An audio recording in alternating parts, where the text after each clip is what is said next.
Do you want to learn how to paint loose and simple pine trees that actually look good? Then this video is for you. Hi, I'm Margaret with Sacramento Art Classes, and today I'm going to teach you how to paint trees simply and beautifully. And as a bonus, if you click the link in the description below, I'll send you my free supply list, which goes along with my videos. So let's get started.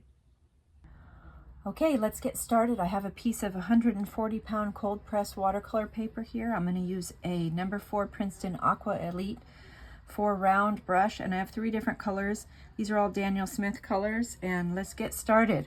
So I want to get my brush a little bit wet, not too wet, and I will dip into paint. I'll do you a couple trees here real quick. Starting from the bottom, we're going to make ourselves a stem. So I start at the bottom because it's a little thicker there, and then if my brush skips, I don't mind, that's fine, it still looks good.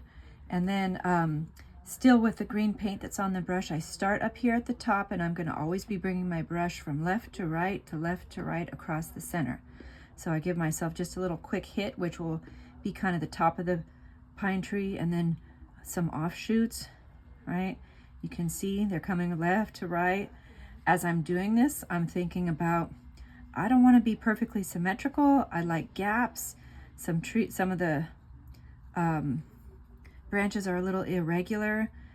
You might have some that start to lean a little bit down from gravity because they get to be heavier as they go down the tree.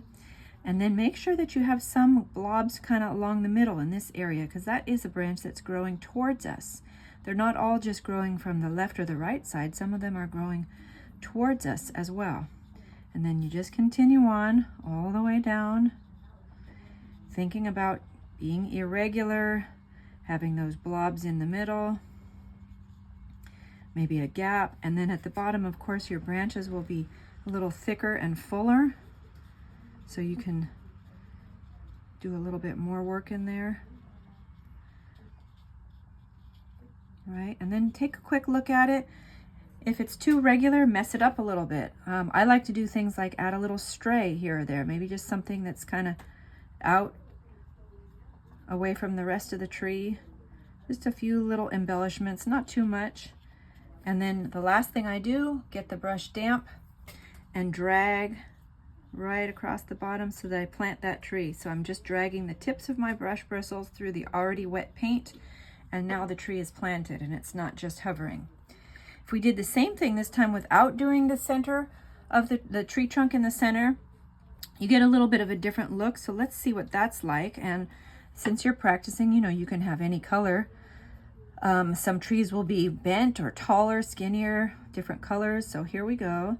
Still that same motion where I'm always coming left to right, and I'm kind of doing a little squiggling on this. Takes some practice, so you will not get this right the first time. And really, what is right?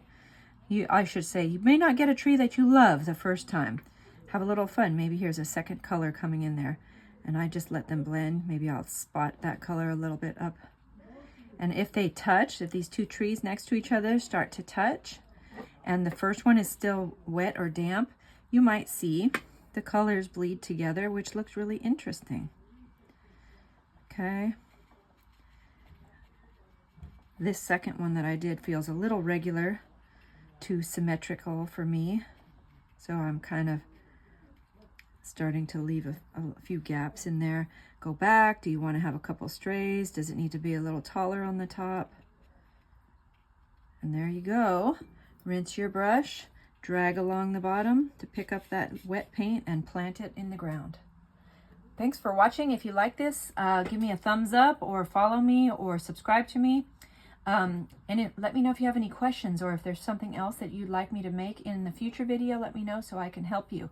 And don't forget, if you want my free supply list, click the link in the description below, and I will send it to you so that you know all the best supplies to make your paintings the best that they can be. Thanks for watching. See you in the next video.